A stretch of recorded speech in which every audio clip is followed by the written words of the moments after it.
I'm from the University of Florence. I'm also a fellow of the Complexity Lab in Economics at Catholic University, Milan. So usually I want just to present myself. I am an international macroeconomist, I should say, but I'm applying a lot of discrete choice models and heterogeneous agent models that I'm going to present today.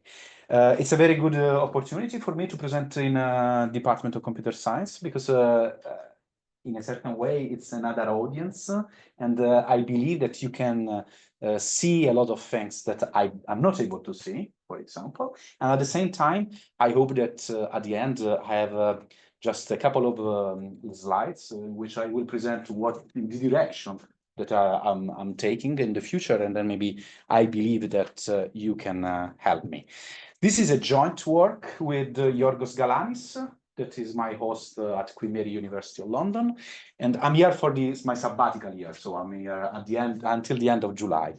And with Ben Tippett, that is at King's College. So it's about what?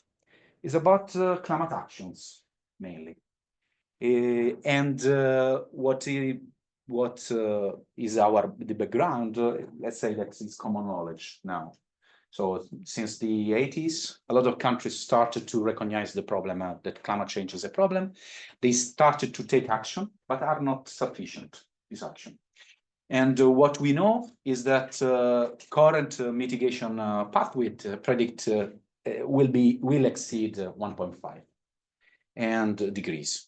So what is the main point here is that not all countries are act in the same way, that actions are changing year by year. And just look at the three most important agreements, international agreements, Paris, Kyoto, and Copenhagen. And if you divide by the areas, Africa, Europe, Eastern Europe, Latin America, and so on and so forth, you can see that there is a lot of heterogeneity in signature, really simple signature. Of course, we can discuss if a signature is an action or not, but it's not our main element today. And why heterogeneity is important is the other part of our story. Two main reasons. Because countries are different. So heterogeneity is pervasive, and both in terms of constraints that I have in order to take action against climate change and preferences too. And at the same time, climate change, has an equal effect in terms of distribution of damages among countries, and at the same time in the relatively important damages across countries as well. So these are the two elements that putting together these two elements, we have our two research questions. First question is about what are the effects of heterogeneity in the global political economy of a low carbon transition. So what is the rule of heterogeneity? And the second question is which conditions lead to sustained high levels of global action? Because of course we believe that in order to deal with climate change, we need a very high level of global action. So to answer this question, what we did, we analyzed the effect of heterogeneity, building an IPA, so an international political economy integrated assessment model. And we focus our attention on factors which influence countries' decision, and these vary across space. We do an empirical analysis to capture heterogeneity. I will come back on this a lot. And we use all this information to build a very, very simple model. Very, very simple model. Nothing special here. Our main idea is that countries' preferences, and so country action, depends on three different elements. First, participation of the others. What the others are doing is influencing what I'm doing, so peer pressure. Secondly, net emissions at the global level. And third, idiosyncratic factors that are individual for each country, okay, this heterogeneity. that I'm telling you. So we study this in this dynamic framework. So this is just the paper. What we do, we merge 4 different kinds of literature in economics: the economic geography of climate change, the environmental economics, the participation in international environmental agreements, and the third, last but not least, discrete choice model, because this is a discrete choice model. So let's start with the model. We have a large number of countries, and then I will relax this assumption later. So we have this large number of countries. We divide this large number of countries in 2 groups. One group, C, of countries that act, and the other group, A, countries that abstain. So I want to stress that within each group, of course, in our model, there will be an infinite number of countries. That's large as infinity, but then I will relax it.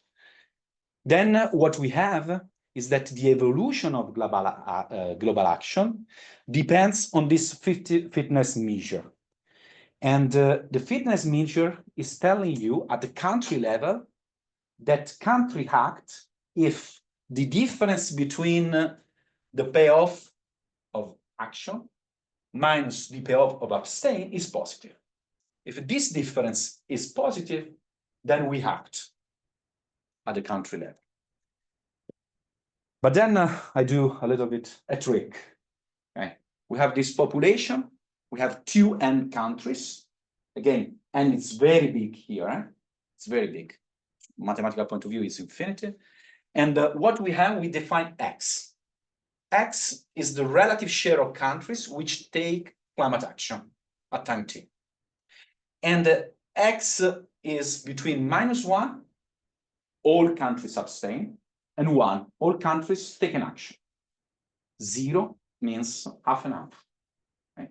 50% and 50%. Second element, given this, we can rewrite the payoff that I showed you before. And I can rewrite the payoff. I can tell that the payoff has 2 elements. The first element is beta. Beta is a column vector. And VT is a matrix. Or all elements, factors that I believe are important. In particular, 2 factors that I already mentioned: participation of the others and net emissions at the global level. And then there is another element. Look, here, this minus is really important. Okay, so it's minus for a reason that I will tell you. And then there are idiosyncratic factors. The idiosyncratic factors capture the heterogeneity among countries. I will tell you in a while in which way. So we are able to rewrite this, and so we have 3 elements that are important.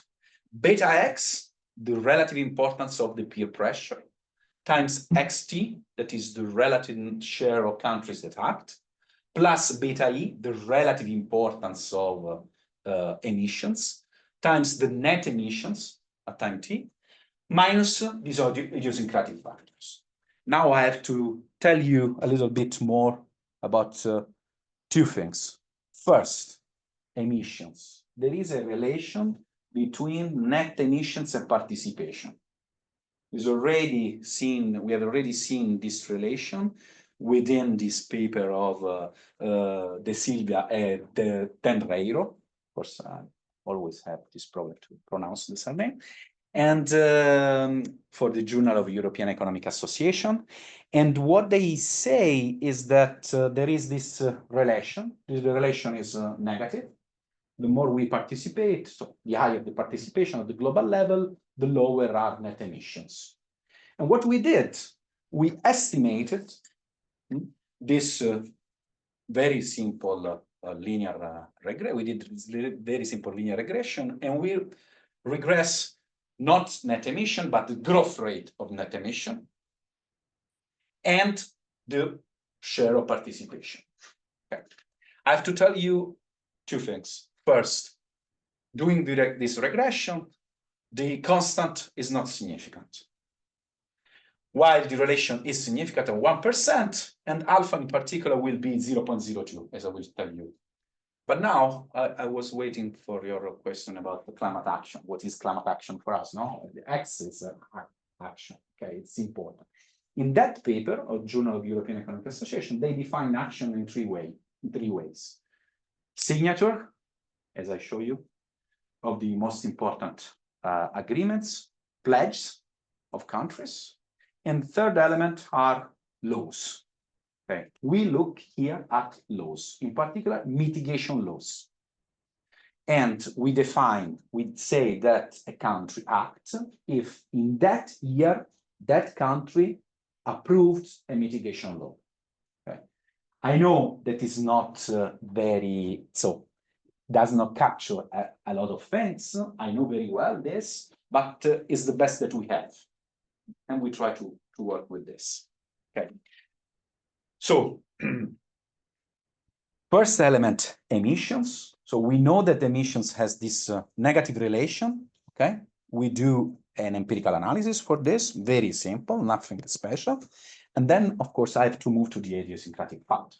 Yes, please. On the previous slide, yeah. E hat, is that the estimate of emissions times T+1, or is it the change in emissions? Sorry, say again, please. E hat T+1, is that the change in emissions, or is it? It's the percentage change. Okay, fine. Yeah, it's the growth. It's the growth of the emissions. Okay, so let's move to the idiosyncratic factor, and because it's important. Okay, usually in this literature, the idiosyncratic factor is distributed as a logistic.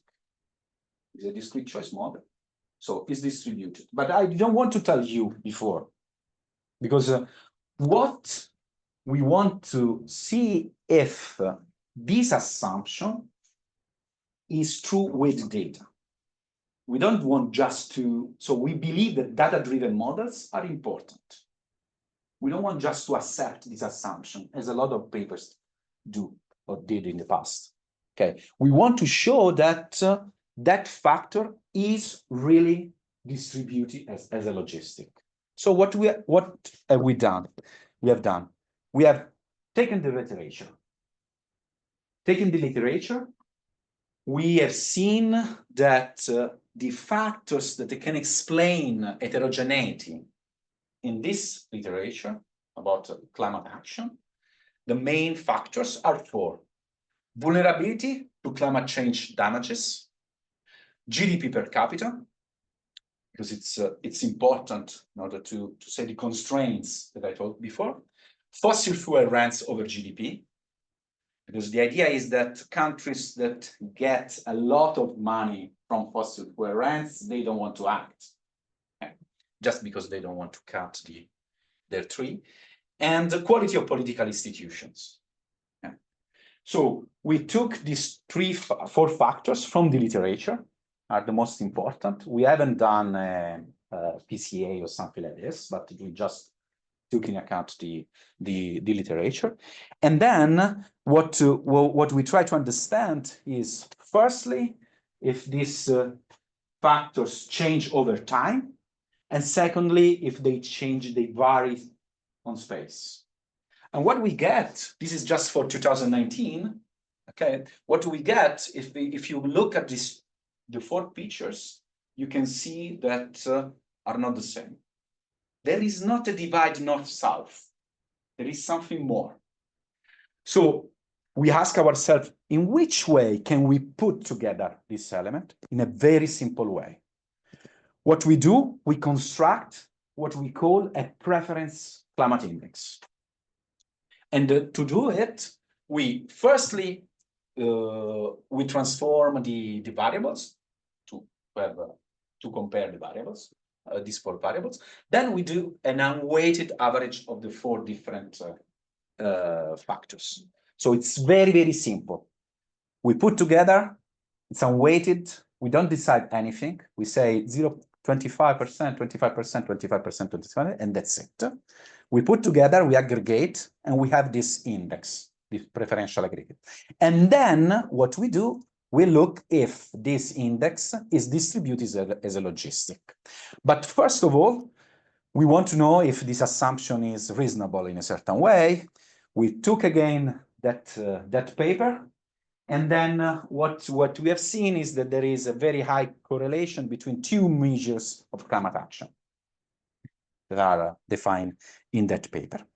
And more than this, we show that the preferential, this is the index, okay? The preferential index varies across countries and varies over time. Okay.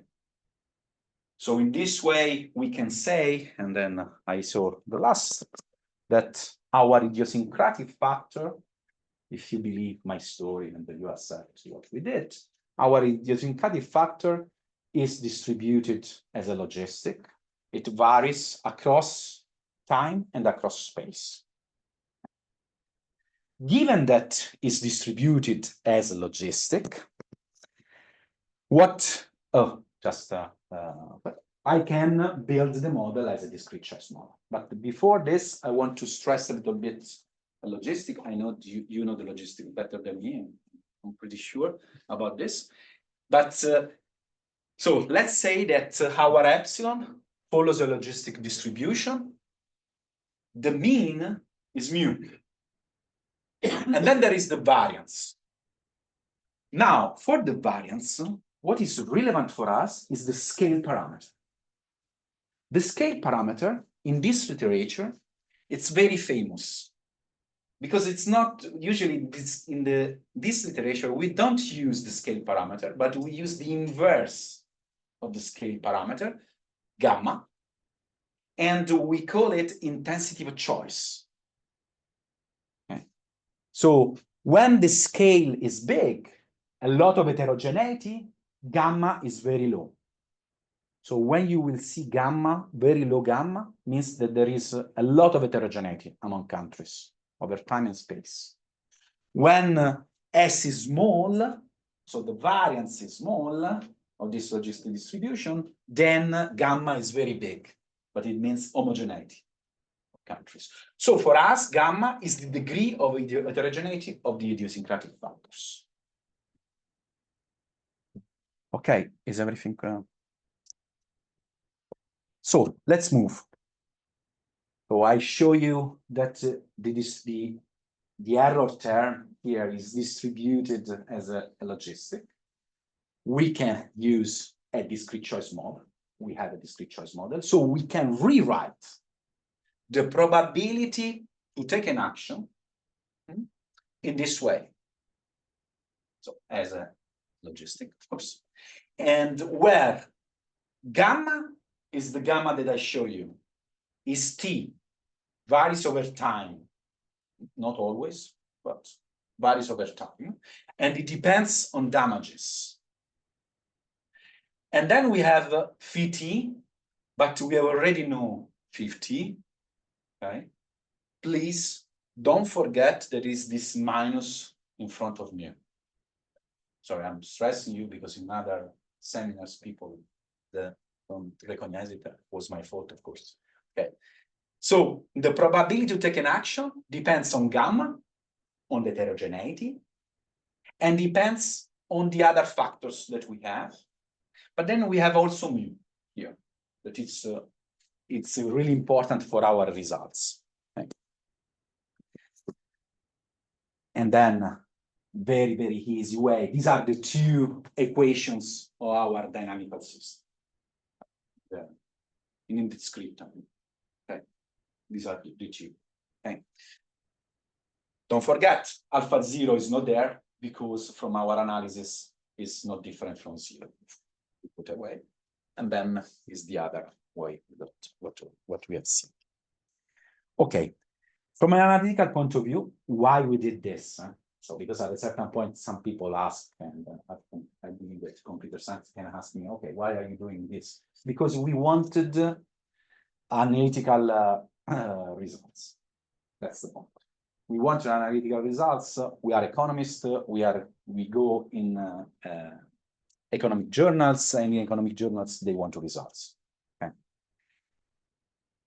So we have results about these city states. Okay. And for some city states, we have results about stability. Let's see about this state. And then let's assume that gamma t is equal gamma. So gamma is fixed, does not depend on damages here. Given this, we have first proposition. There is, for all parameter variables, there is a steady state such that the participation is half and half. So it's 0. While E, the net emissions, depends strictly on the average of the distribution, mu. So if mu is positive, net emissions are positive, otherwise are negative. And, or of course, if mu is 0. So we have this steady state. So the point is this one here. It's not a very good steady state because it's telling us, oh, look, if countries are splitted exactly 50-50, we cannot reduce net emissions. No way to reduce net emissions. No way to get net emissions equal 0 in 2030 or 2050. Second point, there are other two steady states. Okay, these two steady states are nice because net emissions are 0, but they depend strictly on mu.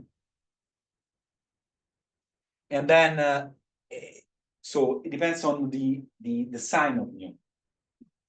But then we show in the paper that these other two are always unstable, unfortunately. Okay. But what about the first steady state? The first steady state is stable if mu is positive. But mu positive means that don't forget the minus, means that countries prefer to not take an action. On average, they prefer not to take an action. So if mu is positive and gamma is very low, so a lot of heterogeneity, then we have that this steady state is stable. So if mu is positive and gamma, so there is a lot of heterogeneity, unfortunately, the situation is not very good for the world. It is written this. Then, look, this gamma depends strictly on beta x. But beta x is the relative importance of peer pressure. The higher the peer pressure, the lower is the gamma. That's it. Now, if mu is negative, this is always unstable, no way. And if it's positive, we have this element over 2. Last but not least, there are more steady states here in the story, and I want to stress the first steady state when mu is positive.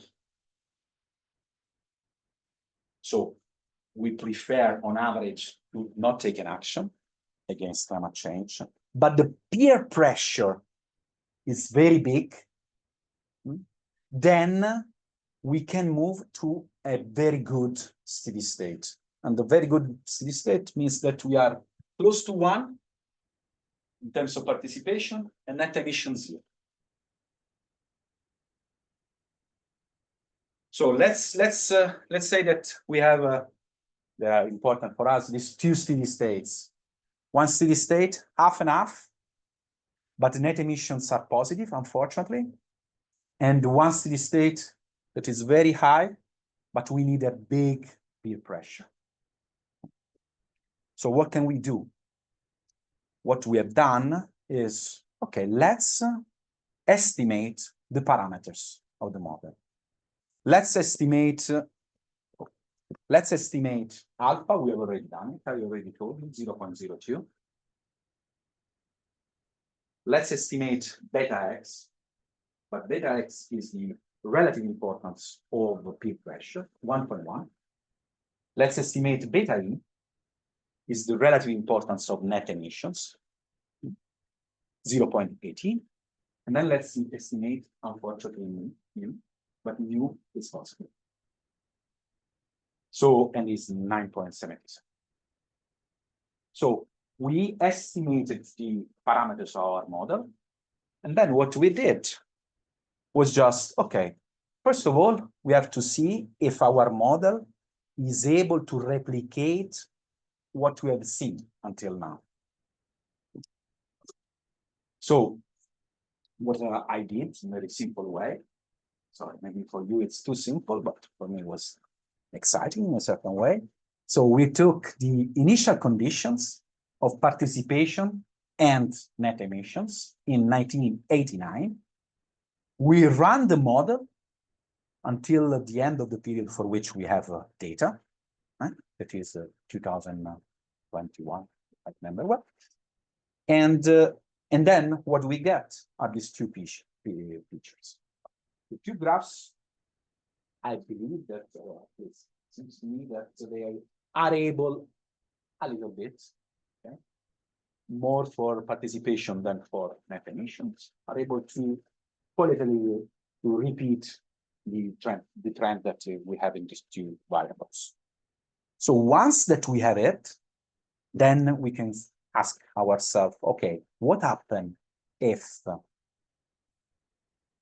we maintain these parameters and we run the model for the next period? We already knew, of course, mu is positive.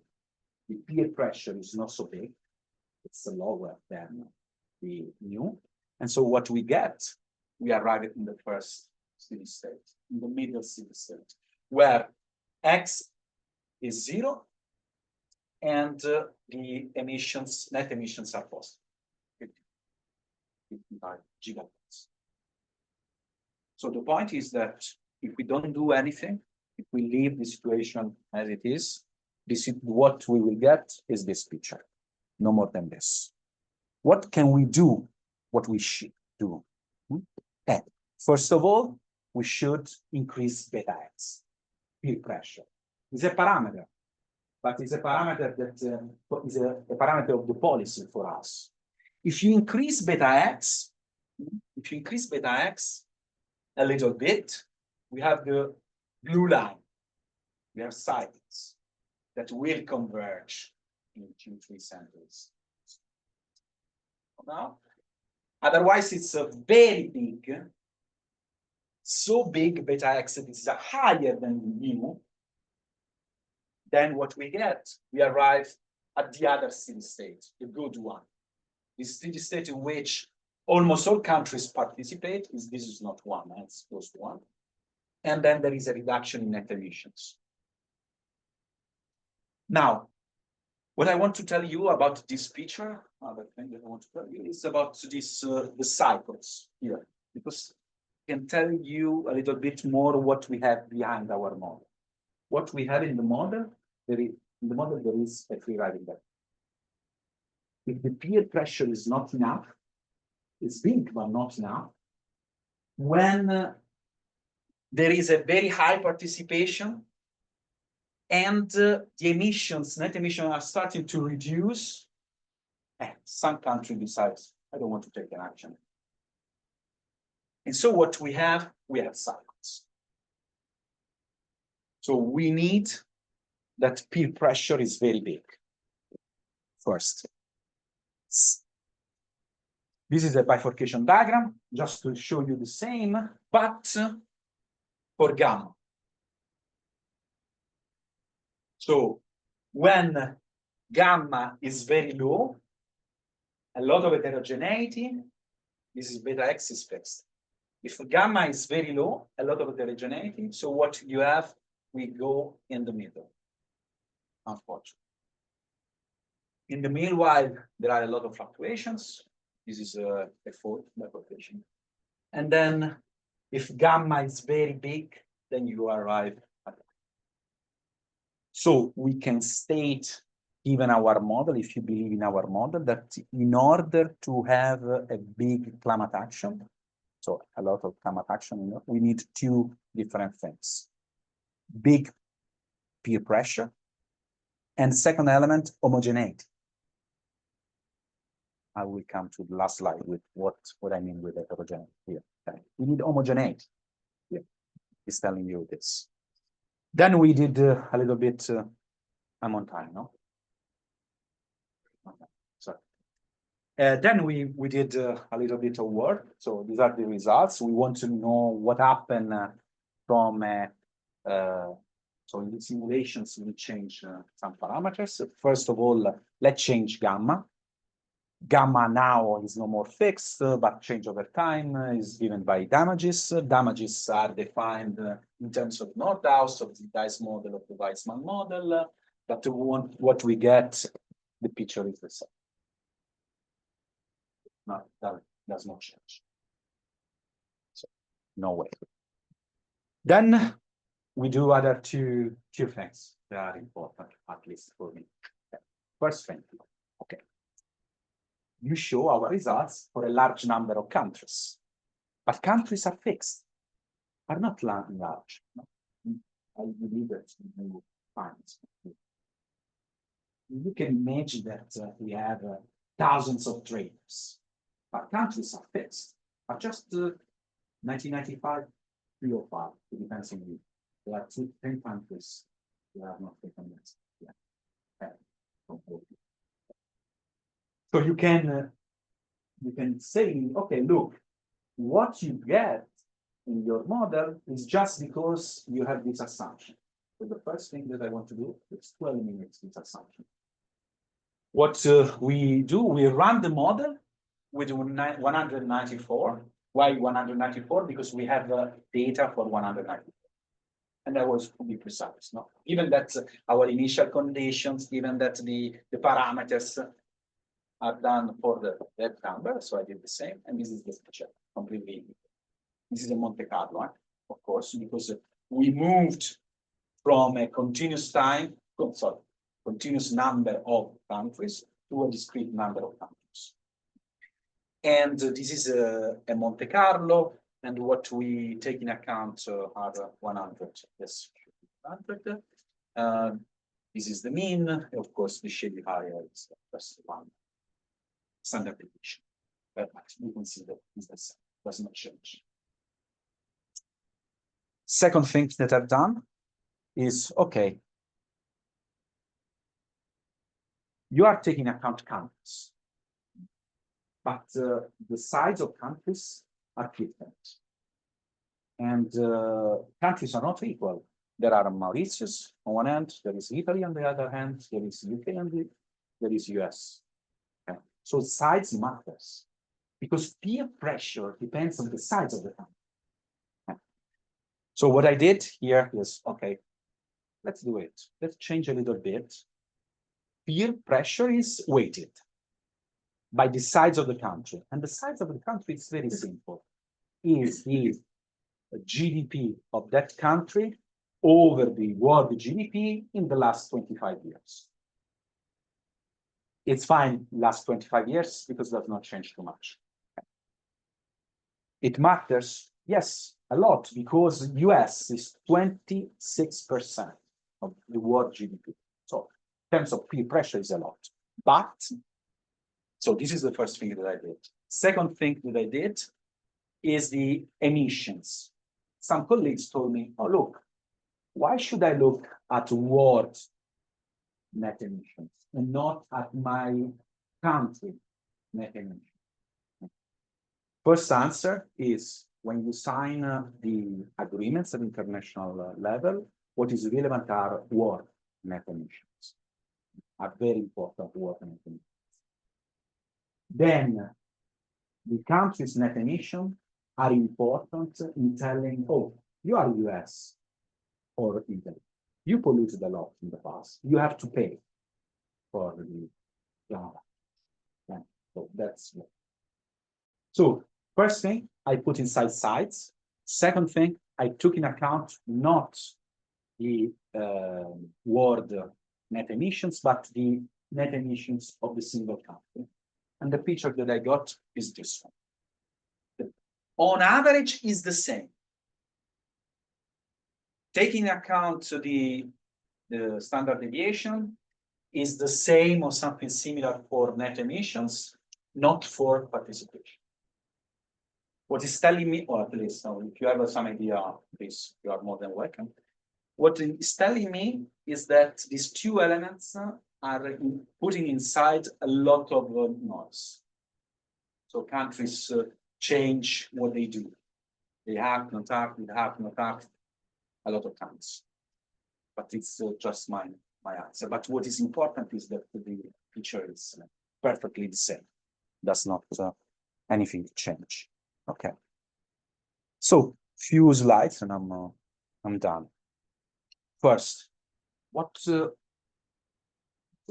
paper is finished.